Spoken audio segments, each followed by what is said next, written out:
Some folks on the IT side, based on a bug, actually set a NAC policy that said, well, we shouldn't allow version, who knows what it was, called 5.1 or older. And that was what happened to be on those recovery drives. So they pulled them out, they were ready to go, and then you're like, oh no. Right. Our own network security is preventing us from utilizing the recovery. Welcome back to another episode of Discover Disruptions with Tech. I'm your host, Howard Holton, and for this episode, I have the pleasure to be joined by John Herrema, Chief Product Officer at Absolute. That's correct. Thanks. Great to be here, Howard. Really appreciate the time. Awesome. Well, it's great to have you. So we're at Hacker Summer Camp all week in the, it was like 109 degrees in the oven outside yesterday. So where are you coming in from, and how are you liking the summer camp so far? Yeah, so coming in from Seattle, and this is my first day, and one of the first things I've done, so I had some really good briefings. Haven't had a chance to kind of get out and see the show floor, but when I do, I'm sure I'm going to be hearing a lot about things like AI and other topics like that. So, yeah, I was joking with someone that for this year, our bingo card is just Gen AI. Just has one square. There's no point because everyone's going to be talking about it, right? Exactly. So let's talk about disruption. Right? No one gets into this business because everybody's doing it great. You get in to move the needle in a way that you're not seeing the needle move. Right? So what gets you excited? What do you look forward to, and what are you trying to solve? Yeah, so I think fundamentally we're trying to solve the problem of resilience for our customers. And what we mean by that is sort of the combination. If you think about what it means to be resilient, you want to be able to snap back when something bad happens. And if you were sort of measure that in time and then how quickly you can recover, if you could have that be as close to zero as possible, and then your sort of resilience measure becomes near infinite. And so right. So let's talk about that for a minute, right? Because like when you look at an incident, you have detect, remediate or remove, and then recover. Yes, right? Exactly. And most tools are good at detect. They're fairly good at prevent. Yeah. Right. But then you have remediate, and that's where things start to get a little bit less certain. And in my 35 years in IT, the one thing we spent the least amount of time on was figuring out our recovery. Yeah. Right. It's incomplete. It's slow. It's painful. It's likely fragile. It's likely insufficiently tested. I don't want to say not tested, but insufficiently tested. Yeah. It's probably not cohesive, right? Yeah. Most organizations that I look at, they don't really have clear, complete, cohesive recovery of their data plus their application stack in a usable state, especially in their modern applications, and their identity systems. Much less can they manage their endpoints. Yeah. Right. So why focus so much on recovery instead of focus on like what's so important about recovery in your mind? Yeah, well, so I think there's two parts. I don't think it's an either or. We do a number of things on the front side of that to help folks maybe not have the bad day in the first place. So, for example, one of the interesting things we see there is that a lot of these bad days can be traced back to something that was a known vulnerability remediation that just didn't get applied. So there's a lot of things we do with the overall approach to make sure that get the hygiene right, make sure you're not exposed to things we already know about, make sure that the tools you're relying on to do the detect are there and running. And so if you kind of get that taken care of, then you still have to plan for the bad day. And what we particularly focus on there is that kind of rest of the population that you're talking about. Organizations often have that kind of part figured out where it's like, how am I going to get critical systems back online, a subset of systems, customer-facing systems, but they're often don't really have the plan for how am I going to do mass recovery of all my users, all my endpoints at scale. And that's something where we think we can really, really help with that. Okay. So why hasn't anybody else done it? It's challenging because a lot of times if you have that kind of event, and you can have different types of events. So, for example, CrowdStrike, loose graded depth, or maybe you have a ransomware event. What those kind of have in common is that you've lost the tether to that endpoint. the operating system itself might be corrupted, crashing, not trustable, or the tools that you're typically relying on to manage it have actually been, either they're not operational or maybe they've been explicitly attacked, as we often see. And so you're like, well, now what? Especially in a remote hybrid world, how do I reach out and touch? One of the key opportunities we see there, and we have some advantages of being embedded at the firmware layer, is that we can still maintain that connection, that tether, even when the rest of that environment is no longer operational.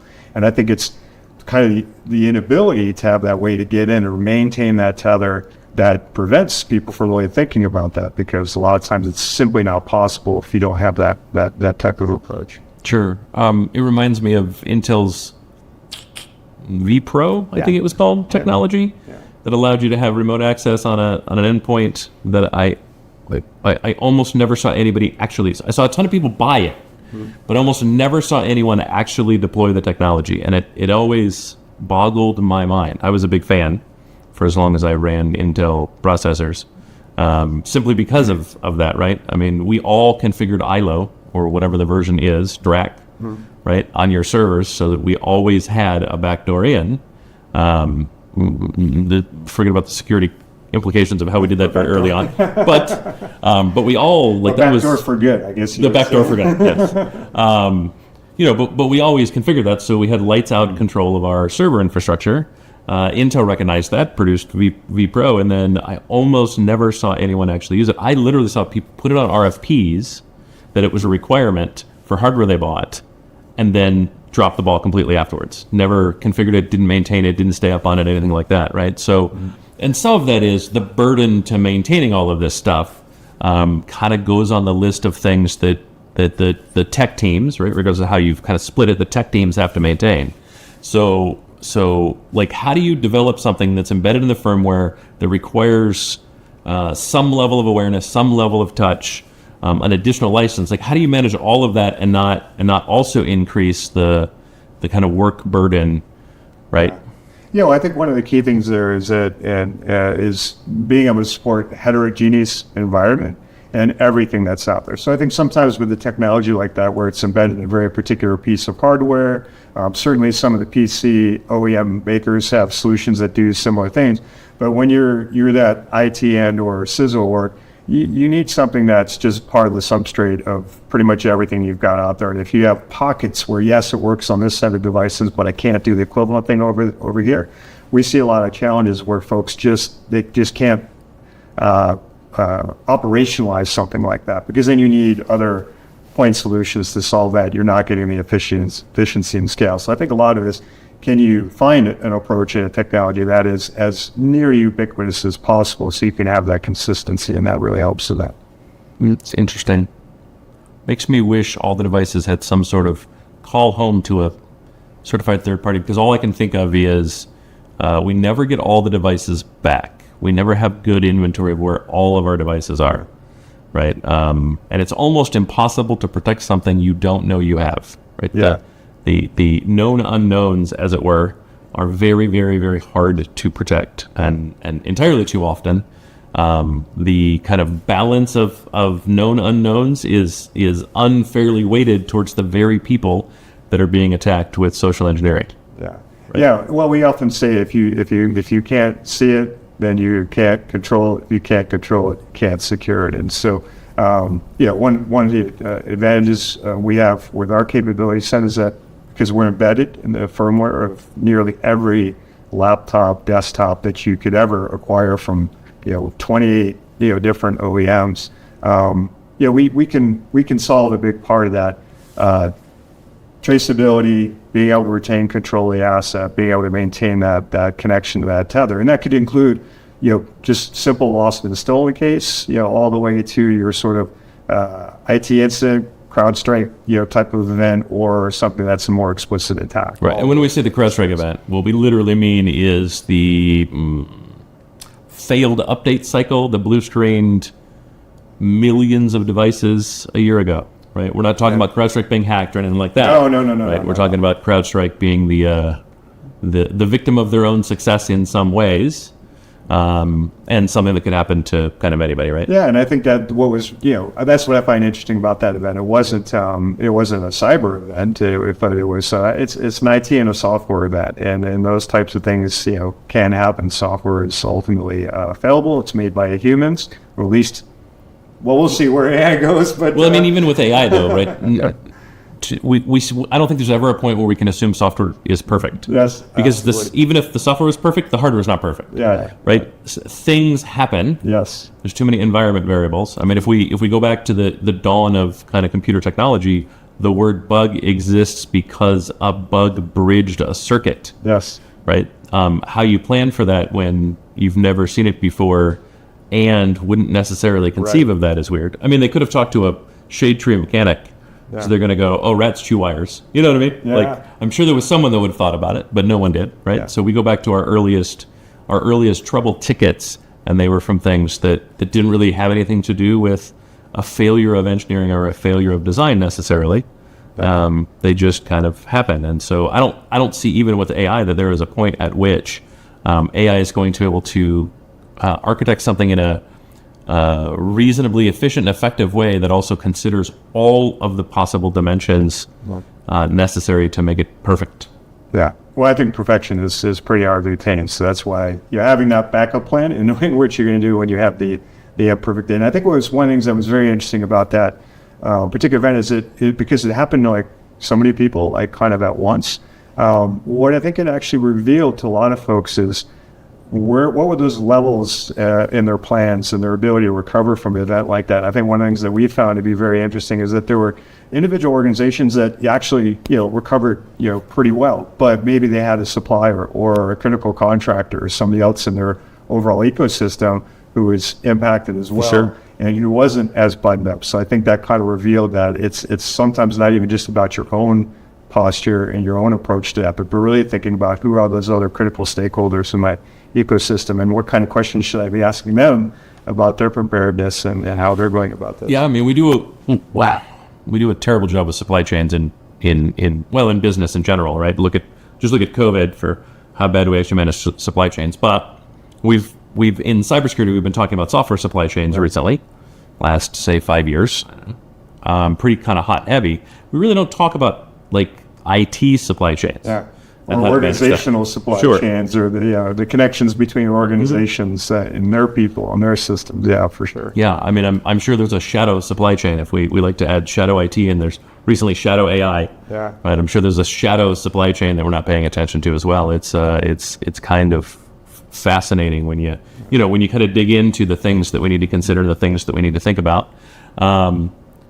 So within the context of that, right, outside of just the obvious advice of go buy another tool, what's kind of the first step that you think people should take in getting their hands wrapped around the problem and quantifying the cost? Yeah. So, well, again, I think part of it stems from making sure that when you're building your plan, kind of do look across the full scope of your organization and not just maybe that critical subset of systems, and bridging that IT and security world, so that when we do have that moment where we're trying to bring the rest of it online, the IT teams can do that at scale efficiently and get folks back. And then I would say that a big part of that too is considering who else are you doing business with. That is a critical part of your day-to-day operations. You might have contractors and other people like that are big parts of your organization, but maybe they're relying on systems and other procedures that are being provided by a third party. So starting to consider what is that overall footprint of my organization that may go beyond just my four walls. Sure. And just asking yourself, what if it happened again? Because I can think for a lot of folks it was theoretical. And then we saw sort of, at mass scale, what it can look like. I mean, in fairness, it was the second time it happened, right? Something similar happened with McAfee back in the day. Fair enough. But, only those of us with gray in our hair or gray in our beards probably remember that, right? That was 2013, maybe? Yeah, the scale of the deployment of the system. The scale, yes. Not quite the same. Yes, no, that is very well. And the speed at which we're moving today also wasn't the same, right? The complexity of the systems wasn't the same. For sure. I look back fondly on those days. Going, oh, I remember when things were simple. It's really interesting, right? One of the big flaws that people encountered in the recovery process for CrowdStrike was they did absolutely follow the best practice. They backed up all their BitLocker keys to an enterprise database that held all the keys, and they had a great system for getting access to them and recovering them. And that system was done as well. Yeah. Well, we saw an interesting variant of that too, where some folks, for example, had BIOS passwords set. Wonderful thing to do. But when that machine, you're trying to go into that mode where you're going to tell the user, okay, do this, and then you're going to put in a BitLocker key that you might also have to get. But we saw some cases where folks actually didn't know where or what those BIOS passwords were and how to get them out to the people that needed them. So yeah, thinking through things like that, if I needed to get my hands on the BitLocker key, if I did have to get into that BIOS to change the setting, where is that information, who has it, things like that. So yeah, we saw it, and those gaps in the moment are tough to recover from. They're very, very, very hard, right? They take a lot of time. It's very similar to MGM. You remember the MGM hack from... Feels like it was forever ago, but it really wasn't that long ago, a couple of years. They said that the thing that delayed their recovery the most was not that they didn't have recovery plans. They had very, very good recovery plans. They were also encrypted by the ransomware, and they had no physical backups, right? At some point, we have to remember, like, digital is much more convenient for an entire team to work from, but maybe print it out, put it in a safe along with your 3 envelopes. For those who don't know the 3 envelopes, Google the 3 envelopes. Yeah, and then another interesting scenario we saw along those lines where, again, folks had a wonderful plan, and as part of that, they had a subset of folks that they were going to be able to pull out USB drives and get machines booted, and one of the tools that they were going to rely on there was a name brand telecommunications suite, and just the most subtle little things. So some folks on the IT side, based on a bug, actually set a NAC policy that said, well, we shouldn't allow version, who knows what it was, call it 5.1 or older. And that was what happened to be on those recovery drives. So they pulled them out, they were ready to go, and then you're like, oh no. Right. Our own network security is preventing us from utilizing the recovery image that we built because we forgot. I'm curious if it was obvious. I'm curious if it was obvious that it was being denied by NAC policy, or if it simply didn't work, and then they struggled for some amount of time to go, why isn't this working, to troubleshoot, to find that it's the NAC policy, to get back over to that team, to have that team temporarily change the NAC policy. Yeah, that's a great question. I only know that that second part of the story. I don't know the end term, but you're right. In my mind, they figured that out in 2 seconds, and they still had the problem. But who knows? That might have been hours or days even figuring out that was what was going on. So it's really interesting. The more complex this becomes, the harder it is to deal with the things that are hard to do, right? Yeah. Documentation. I don't know any team that has really perfect documentation of everything that they would need in these situations. And I certainly don't know anyone that has 25 5-inch 3-ring binders with all of it printed out. Yeah. Right? But I do think it's time we start thinking about that. And also, that might be a really good use for AI. AI is so really good at documenting things. Yeah. It's not always right, but it's really good at documenting. Well, and I think it's certainly when I use it, a lot of times it does get you to think about something you didn't otherwise think. So maybe there's the parts you were thinking about, and you might change that text because you don't quite like it, but there's something else that'll pop up there, and you're like, oh. Yeah, that should have been part of. It's my favorite use. But my favorite use is the change in perspective. Yeah. Right, because especially sitting in these chairs, right? We're likely experts. We've been around for a long time, and experts have a way of thinking that everyone else is also an expert, and so we tend to skip things because we just make assumptions. Yeah. It's human nature. It's totally reasonable. It's not necessarily a bad thing. But one of my favorite uses of AI is to take the thing that I have written that I think is thorough, put it in and go, cool, what have I forgotten? What have I missed? What is someone that has never seen this system before going to encounter that's going to be critical? Yeah, exactly. It's a way to get a perspective that you may not have. And then the downside of that, of course, is that folks can figure out how to pollute that perspective. That's the other side of that coin. But yeah. So. Sure. The cybersecurity risks of AI are massive. And I'm sure we're going to hear plenty of conversations this week on the fun and interesting things people have done to both kind of poison and vulnerabilities found within AI, while at the same time, I'm sure we're going to see tools and solutions that people have come up with. What would be interesting, I think, one of the things I'd love to see here is I wish the cons were flipped. Right? I wish DEF CON was before Black Hat, because DEF CON is traditionally all the researchers talking about the neat and interesting vulnerabilities they found and the exploits they found and how they take advantage of them and the things you really should be aware of. And then Black Hat is all the professionals talking about the tools that they have developed and the changes in those things and what you can do to prevent, right? It'd be really nice to flip them, because right now it is, here's all the tool stuff, but here's all the vulnerabilities. Well, it's a little backwards. It'd be nice to talk about the vulnerabilities, kind of get the red team perspective, and then get the blue team response. Yeah. But there might be a reason I don't design the conferences, because